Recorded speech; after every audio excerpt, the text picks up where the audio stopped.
पहले चरण के मतदान के बाद अब लड़ाई दूसरे चरण की है। पहले चरण में कम मतदान होने के कारण इस बार सभी पार्टियां जनता को जागरूक करने में लग गई। एक तरफ जहां मौसम ने पार्टियों की सरगर्मी बढ़ा दी है, वहीं दूसरी तरफ पूर्णिया सीट पर पप्पू यादव ने सिरदर्द बढ़ाने में कोई कसर नहीं छोड़ी है। दरअसल पूर्णिया को बिहार के सीमांचल इलाके की राजधानी माना जाता है। यहाँ की राजनीति पूर्णिया के नेताओं के इर्द गिर्द घूमती है। पप्पू यादव ने आगामी लोकसभा चुनाव में पूर्णिया से निर्दलीय उम्मीदवार के तौर पर ताल ठोकने का ऐलान किया है। इसके चलते इसकी गिनती हॉट सीटों में होने लगी है, हाई प्रोफाइल सीटों में होने लगी है। आपको बता दें कि पप्पू यादव हाल ही में कांग्रेस में शामिल हुए थे। उन्हें ये उम्मीद थी कि पूर्णिया लोकसभा सीट से उन्हें टिकट मिल जाएगा, मगर ऐसा नहीं हुआ। यह सीट चली गई आरजेडी लालू प्रसाद यादव के खाते में। उसने यहां से रुपौली के एमएलए बीमा भारती को मैदान में उतार दिया। वैसे तो बीमा भारती जेडीयू की विधायक हैं, जो हाल ही में आरजेडी में शामिल हुई हैं। जेडीयू के पूर्णिया लोकसभा सीट से 2 बार सांसद रहे संतोष कुशवाहा पर फिर से भरोसा जताया है जेडीयू ने। हालांकि पप्पू यादव ने आरजेडी और जेडीयू दोनों की ही नींद खराब कर रखी है। पूर्णिया में पप्पू फैक्टर बड़ा खेल कर सकता है, ऐसी चर्चा है। आपको बता दें, पूर्णिया लोकसभा क्षेत्र में अल्पसंख्यक मतदाताओं की संख्या करीब 6.5 लाख है। यहाँ यादव वोटर्स 1.5 लाख के आसपास हैं।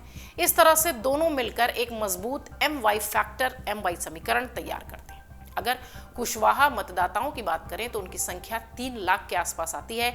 इसके अलावा 2.5 लाख वैश्य, 1.5 लाख EBC और 1.5 लाख उच्च जाति के मतदाता यहाँ बताए जाते हैं।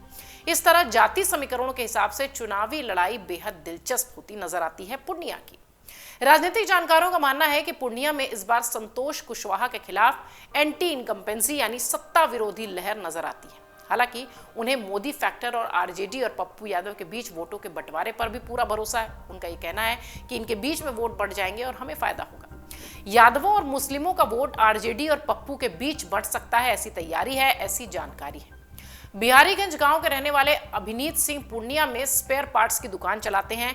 ग्राउंड रिपोर्ट के तहत जब हमने उनसे बातचीत की तो उन्होंने कहा कि चुनाव जीतने के बाद से कुशवाहा यहाँ नजर नहीं आए। पप्पू यादव तो हर उस व्यक्ति की मदद करते हैं जो उनसे मिलने जाता है। उन्हें एक मौका दिया जाना चाहिए। इस तरह से ये भी नजर आता है कि यादव ही नहीं बल्कि सभी जातियों में पप्पू के समर्थक मौजूद हैं। निश्चित तौर पर पप्पू फैक्टर पूर्णिया में निर्णायक भूमिका अदा करेगा, क्योंकि अमर उजाला की टीम जब ग्राउंड रिपोर्ट पर थी तो इस तरीके की बातें निकलकर सामने आई। आम लोग ये बातें कहते दिखाई पड़े। इस चुनाव में कुछ ही दिन अगर पहले देखा जाए तो इस चुनाव के तो पप्पू यादव ने अपनी जन अधिकार पार्टी का कांग्रेस में विलय कराया था और कांग्रेस से टिकट मिलने पर ही वो पूर्णिया से लड़ने वाले थे। हालांकि ये सीट महागठबंधन के हिस्से में आरजेडी के कोटे में चली गई। इसके बाद पप्पू यादव बतौर निर्दलीय चुनावी मैदान में उतर गए। पप्पू यादव दावा करते हैं कि उन्हें न केवल कांग्रेस का बल्कि बीजेपी और आरजेडी के लोगों का भी समर्थन प्राप्त है। उन्होंने कहा कि वो पूर्णिया के बेटे हैं और चुनावी मैदान में बेटे के तौर पर उतरे। पप्पू यादव पूर्णिया में आम नागरिक की तरह चुनाव प्रचार में लगे हैं।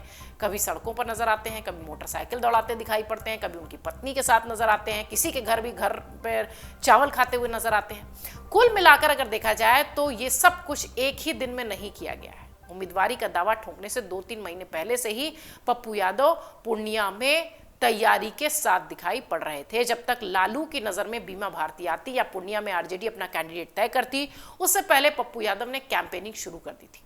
अगर देखा जाए तो पप्पू यादव ने चाल तो चली है शतरंज के सिपाही जैसी, लेकिन एक एक घर चल वो वजीर के मोहरे को पीटने के करीब पहुंच गए हैं, ऐसा राजनीतिक विश्लेषक मानते हैं।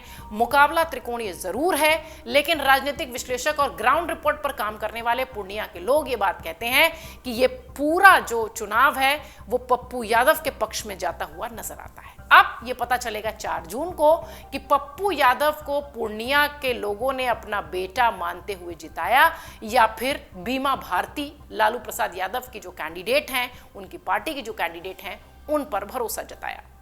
अगर आप ये वीडियो YouTube पर देख रहे हैं तो हमारे चैनल को सब्सक्राइब करें और बेल आइकन को दबाना ना भूलें। अगर आप Facebook पर ये वीडियो देख रहे हैं तो हमारे पेज को लाइक करें।